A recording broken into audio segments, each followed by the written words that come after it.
Olá, graça, paz e alegria.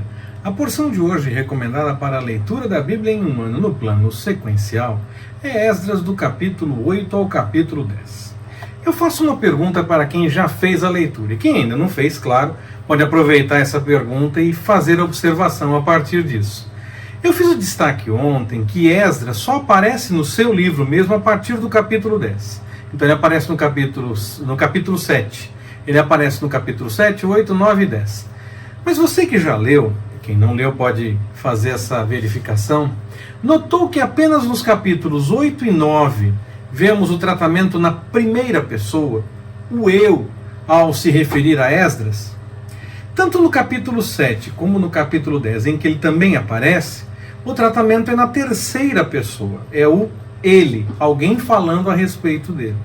Isso reforça a ideia de um compilador posterior, que teve acesso ao texto que Esdras deve ter começado, e aí ele separou aqueles textos mais antigos, organizou todas as coisas da história, e incluiu também esses textos que nós temos hoje no capítulo 8 e 9, que seriam textos do próprio diário, digamos assim, de Esdras. A história já era conhecida e eles estavam vivendo e lembrando das coisas, tendo acesso a textos que tinham sido resgatados por conta das histórias desde o livro de Crônicas. E aí havia esse registro, então, desses dois capítulos que seriam os registros de um diário de Esdras. E o ajuste foi feito em cima de todo esse material para termos o texto completo como nós temos em Esdras. E eu acredito também primeiro e segundo Crônicas. Essa questão do eu e do ele acontece também, por exemplo, em Daniel, em Atos dos Apóstolos, citando apenas outros dois livros da Bíblia, que de acordo com a forma como a narrativa acontece, nós vemos o texto falando muitas vezes em ele, Daniel, ou Lucas contando em Atos dos Apóstolos o que aconteceu com as outras pessoas, e de repente em algum momento nós vemos Daniel no livro de Daniel, e eu, Daniel, vi, quando começam as visões de Daniel, ou quando as viagens começam, e aí em um determinado momento Lucas fala em Atos dos Apóstolos, nós fizemos isso, nós seguimos para tal caminho, e aí ele está incluído também na história que ele está relatando. Então nós vemos isso nesses dois livros, essa questão de tanto tratamento com eles, contando a história, no caso de Daniel, alguém contando a história de Daniel, e depois mostra Daniel falando das suas revelações, e em Atos dos Apóstolos, Lucas conta muitas histórias e de repente ele está no meio delas, e aí então ele registra que nós fizemos tal coisa e continua contando a história de Atos dos Apóstolos. Mas a respeito desses outros livros que eu citei apenas como exemplo, nós falaremos no devido tempo, permitindo o Senhor. Esdras registra a sua volta para Jerusalém. Ele não pediu uma escolta de soldados para o rei e confiou no cuidado do Senhor, buscando, inclusive, com o povo que estava com ele a caminho, através do jejum, buscou a orientação do Senhor e buscou ao Senhor de fato, clamando por esse cuidado, por esse cuidado realmente para o caminho. Ele confirmou então que esperava pelo Senhor, tanto por não pedir a escolta, como por buscar ao Senhor através do jejum, clamando para que o cuidado realmente fosse uma realidade. Não seria errado ele pedir uma escolta, mas o rei tinha separado tantas coisas, feito tantas recomendações, várias coisas que nós já lemos antes, na porção anterior inclusive, e aí ele poderia também ter definido a escolta no meio de tudo isso, e ele não fez. Eu acredito que a história foi dessa forma, o rei não definiu e Esdras não se encorajou a pedir, porque o Senhor tinha um plano no meio de tudo isso, para que o povo colocasse a fé realmente em prática, tanto com ações através do jejum, como com a esperança, confiando de fato que o Senhor ia agir na direção desse cuidado. Nós não precisamos abusar dessas coisas. Nós sabemos, claro, que se não for o Senhor, a sentinela vigia em vão. Quer dizer que mesmo que nós tenhamos a sentinela, mesmo que todos os cuidados estejam sendo tomados, nós ainda assim contamos com o Senhor. Isso não quer dizer que a sentinela deva ser excluída sempre, porque se assim o fosse, o Senhor não diria que em vão a sentinela vigia, mas diria, não coloque, nem coloque a sentinela, porque eu vou cuidar de tudo. O Senhor diz que mesmo que a sentinela esteja vigiando, se não for por ele, as coisas não estarão em ordem.